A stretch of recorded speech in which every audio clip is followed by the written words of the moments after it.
Apakah kita semakin pintar memahami diri sendiri atau justru semakin tersesat ketika mendiagnosa kesehatan lewat media sosial? Fenomena ini semakin marak di era digital.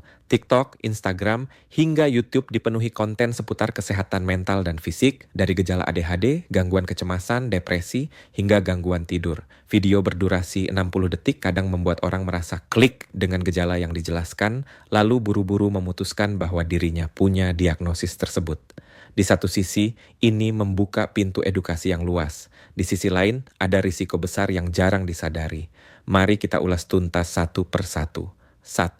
Ledakan konten edukasi kesehatan di media sosial. Dalam 5 tahun terakhir, jumlah kreator yang membagikan konten kesehatan di media sosial melonjak drastis. Studi dari American Journal of Health Education tahun 2022 menemukan bahwa lebih dari 60% remaja di Amerika menggunakan media sosial sebagai sumber informasi kesehatan utama.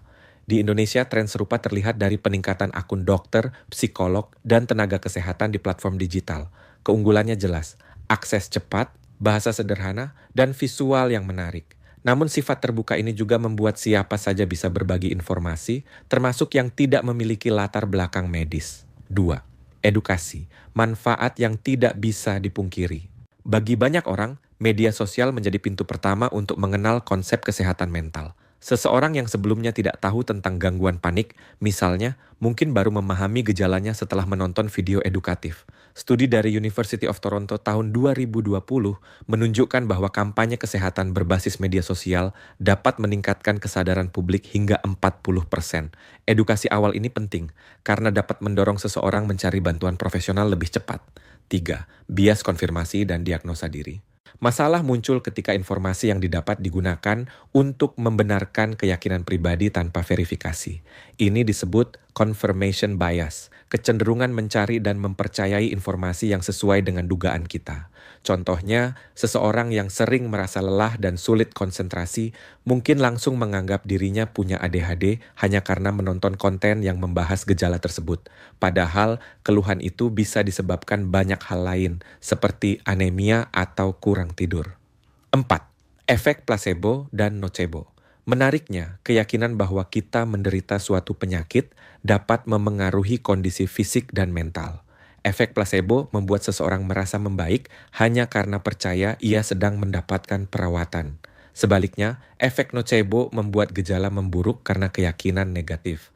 Studi dari Harvard Medical School tahun 2019 menunjukkan bahwa paparan informasi kesehatan tanpa pendampingan medis dapat meningkatkan risiko efek nocebo, terutama pada gangguan psikosomatik. 5. Bahaya salah diagnosa. Kesalahan diagnosis dapat berdampak serius. Menganggap diri depresi padahal sebenarnya mengalami gangguan tiroid, misalnya, bisa membuat pengobatan yang tepat tertunda. Begitu juga dengan self-diagnosis pada gangguan cemas yang sebenarnya merupakan gejala penyakit jantung. Studi dari BMJ Open tahun 2021 menekankan bahwa penundaan diagnosis medis akibat self-diagnosis online meningkatkan risiko komplikasi pada 23% kasus. 6. Algoritma yang memperkuat keyakinan. Media sosial dirancang untuk menampilkan konten yang relevan dengan minat pengguna. Jika Anda sering menonton video tentang gangguan kecemasan, algoritma akan terus menyajikan konten serupa. Akibatnya, dunia maya Anda dipenuhi informasi yang memperkuat keyakinan bahwa Anda memiliki gangguan tersebut. Fenomena ini disebut echo chamber yang membuat sudut pandang kita semakin sempit. 7. Peran kesehatan mental di era digital. Ada sisi positif yang tak bisa diabaikan. Bagi banyak orang, konten di media sosial adalah langkah pertama untuk mengakui bahwa mereka butuh bantuan.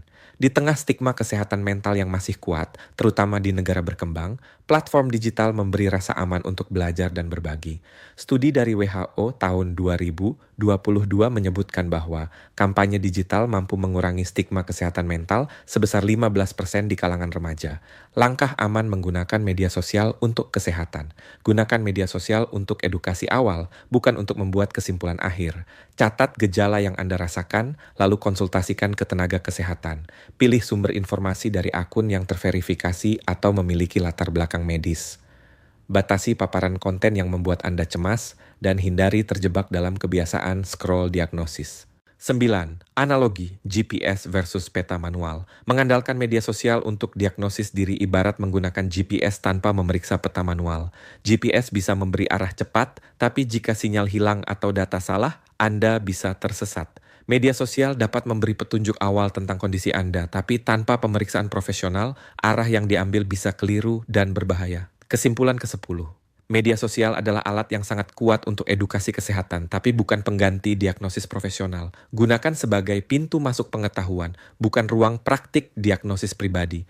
Ingatlah bahwa kesehatan adalah kombinasi dari informasi yang benar, pemeriksaan medis, dan pemahaman diri yang objektif. Bagaimana dengan Anda? Apakah pernah merasa gejala yang Anda alami sesuai dengan konten kesehatan di media sosial?